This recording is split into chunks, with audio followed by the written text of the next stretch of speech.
Hi guys, good morning sa inyong lahat. Kumusta na po kayo?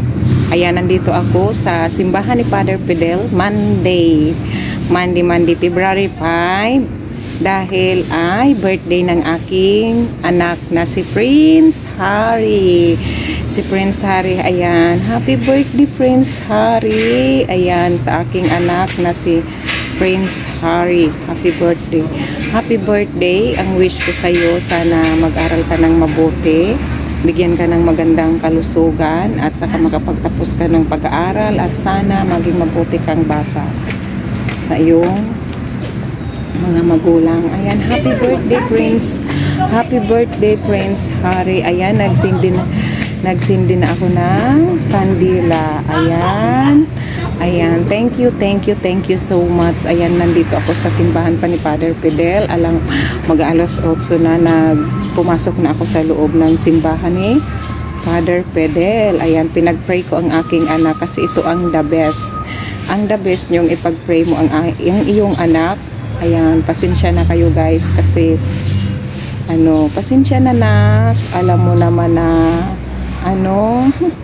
ano ba ang pwede kong sabihin na pasensya ka na kasi hindi si mama hindi perfect na magulang, basta ang lagi lang akong nandito sa'yo.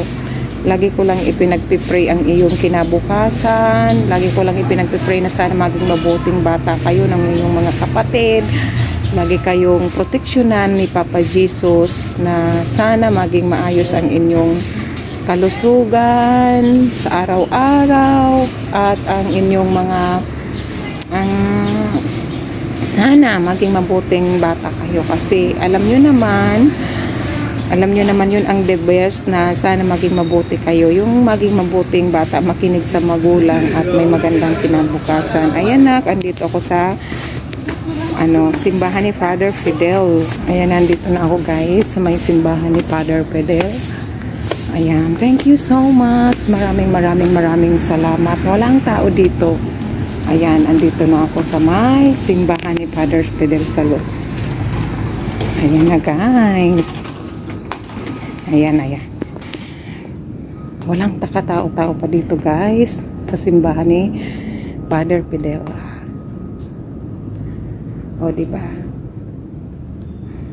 Bawal maingay dito. Ayan, ang simbahan ni Father Fidel. Walang katao-tao dito guys kasi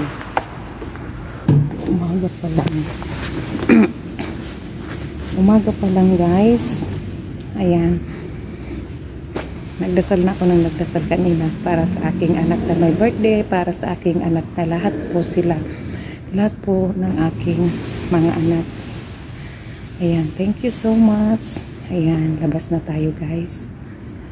Ayan, walang katao-tao dito, ako pala. Kasi lunes ng umaga. Walang misa. Ayan, thank you. Uwi na po ako. Ang ganda ng simbahan ni Father Fidel, napakalinis. Uwi na po guys. May naglilinis dito guys. Yeah. Walang katao-tao dito. Ako lang yung tao dito guys kasi nagsimba. Nag-pray ako para sa aking anak na may birthday. Ayan, walang tao. Ako pala. Kaninang umaga may naglilinis, nabutan ko. Wala na sila. Ayan, uwi na ako guys. Lalabas na ako. Ayan, thank you so much. Thank you Lord. Thank you. Wala po akong dasal kundi ang maging mabuti ang aking mga anak, magandang kanilang maging kinabukasan, makapagtapos sa pag-aaral. Pasensya na kayo mga anak ko.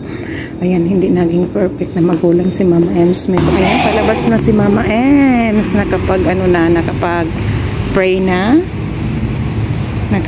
na si Mama Ems. Nakapag-sindi na ng kandila. Ayan, andito na sa labas ng simbahan si Mama Emily.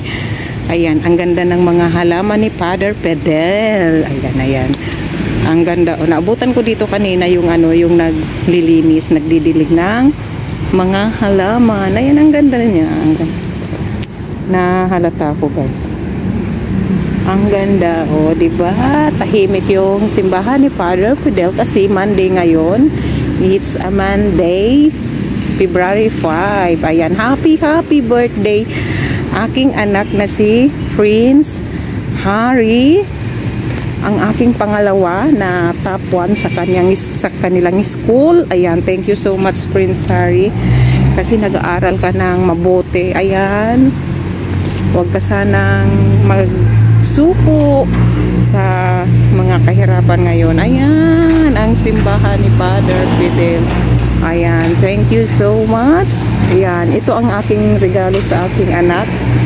Sa aking anak na may birthday ngayon. Ang ipunta siya sa simbahan, ipag-pray ko bilang isang nanay. Ayan, ipagdarasal lagi ang kaligtasan ninyo, ang inyong kinabukasan, at higit sa lahat, sana lagi tayong iligtas sa anumang kapahamakan at karamdaman. Ayan, bye na guys. Uwi na si Mama Emily. Thank you so much. Maraming salamat. Bye na po. Ito po ang simbahan ni Father Fidel na dinadayo kahit saang sulok man ng Pilipinas. Ayan, bye na tayo guys. Bye. Happy birthday Prince Harry.